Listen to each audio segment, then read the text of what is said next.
आपण पाहत आहात EDTV, बातमी अशी जिच्यावर तुम्ही ठेवणार विश्वास। नवीन जालना भागात असलेल्या महावीर चौकातील स्टेट बँक ऑफ इंडियाचे ATM काल मध्यरात्री 2 वाजेच्या सुमारास फोडण्यात आले। गॅस कटरच्या सहाय्याने पूर्ण ATM कापून त्यामधील सुमारे 24 लाख रुपयांची रोख रक्कम ट्रेसह चोरट्यांनी लंपास केलेली आहे। महत्त्वाची बाब म्हणजे काल संभाजीनगर येथे पोलिसांना या संदर्भात अलर्ट करण्यात आले होते।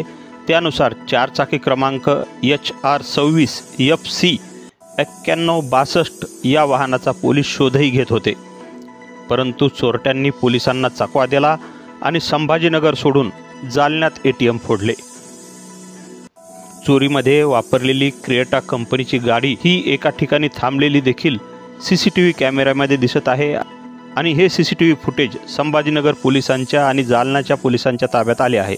आपण पाहत आहात ज्या ठिकाणी ही गाडी थांबलेली आहे त्या ठिकाणचे हे CCTV फुटेज।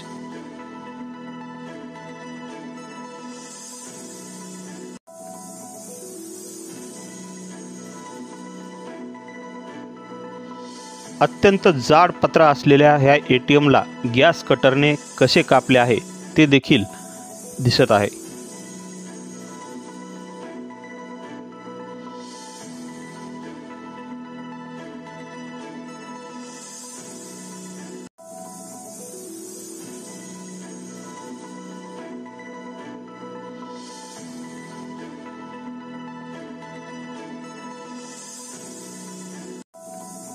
दरम्यान या ATMची पोलीस अधीक्षक अजय कुमार बंसल, उपविभागीय अधिकारी डॉक्टर दराडे, सदर बाजार पोलीस ठाण्याचे पोलीस निरीक्षक पंकज जाधव यांच्यासह अन्य अधिकाऱ्यांनी पाहणी केली आहे।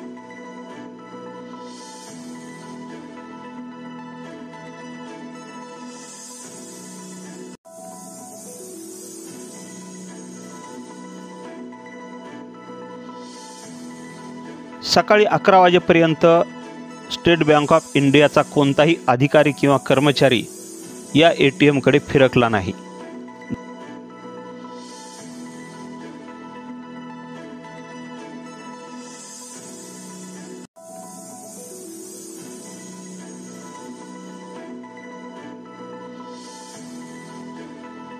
दरम्यान स्टेट बँक ऑफ इंडियाच्या जालना शहरातील सर्व ATM मधील रकमेचा विमा काढलेला असल्यामुळे इथे कुठलाही सुरक्षा रक्षक आता ठेवण्यात आलेला नाही। त्यामुळे बँकेचा कर्मचारी देखील इकडे फिरकत नाही। याचा गैरफायदा घेत चोरट्यांनी हा डल्ला मारलेला आहे। Dilip Pohnerkar, EDTV news, Jalna.